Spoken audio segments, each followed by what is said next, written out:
that's just like creating food and carrying directly to folks who have more access to like whole ingredients, you know, so like at encampments, unsheltered encampments, different parks in town.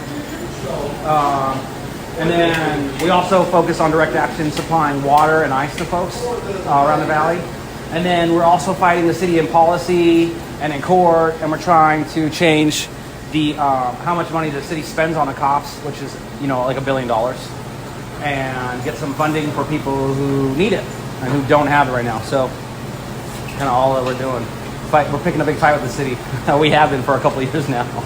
But yeah. What made you start to want to do this though? Well, we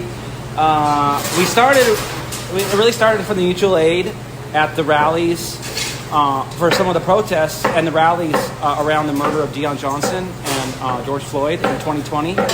And then specifically one day I was over at Safeway and this guy was going through the trash can and he pulled everything out and he was looking for food and he didn't find it. But he went and he picked all the trash back up, and that really stuck with me. That like no one would help this guy, but he was still concerned about making sure he was doing his part in society, you know? And so I went inside and grabbed some food and brought it to him and thought like, and it was just like no big deal too. He's like, oh yeah, thanks, you know, and like whatever. And we both go on with our lives, but I'm like, why don't we have a distributed solution when the city is obviously not doing anything? So where we started. And, you know, we started like bringing water out to the rallies and bringing ice out to protests and just supporting the community, and it kind of grew from there. Like, what can we get our hands on?